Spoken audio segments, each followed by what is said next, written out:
Hey everybody,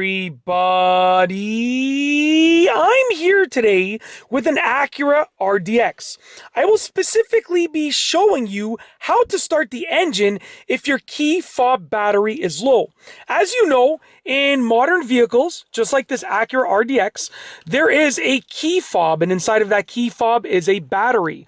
And how it senses to start the engine is it transmits a signal from the key fob to the computer in the car, and it tells the computer that the key is in the car. Then you can start the engine. So on a regular day, if there was a battery in the key fob, which there is, by the way, because this is just for demonstration purposes, I would put my foot on the brake pedal and I could start the engine. But what happens when the key fob battery is low or is completely dead? Well, how do you start the engine in that situation? Because the key fob can now not send the signal to the car's computer. Well, I'm going to show you exactly how to do that. It's actually pretty simple, and it's actually really smart. I'm just going to place my camera down like this so I can show you exactly what to do, so just bear with me.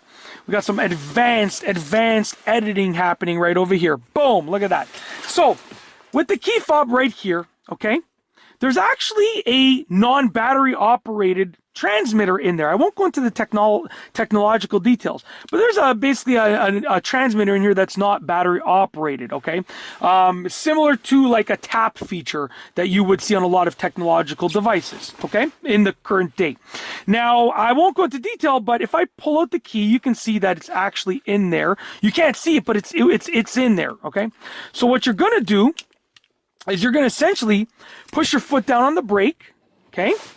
Take your actual key fob and you want to put it right up to the engine stop start button, okay? You want to put it right up to it and then push the button, okay? And then it's going to use the non-battery operated transmitter to send the signal that is right here. Send the signal to the operator that is right here that you actually have a key fob with you. Some people, what I recommend doing in the Acura RDX specifically is, since it has a nice, good-sized key fob, you just take it and just use it to actually push the button. This way you know you're getting the actual transmitter close enough, right? So very simple. There is a non-battery transmitter in here that you're going to put right up against this area, and then you're going to push the start-stop button. That's how you start the engine if your key fob battery is low or it's completely dead. And that's it. If you like this video, please be sure to give it a thumbs up. Let me know what you think down below as a comment. And of course, be sure to subscribe for more great videos just like this one. And that's all I have for you today. Thanks for watching.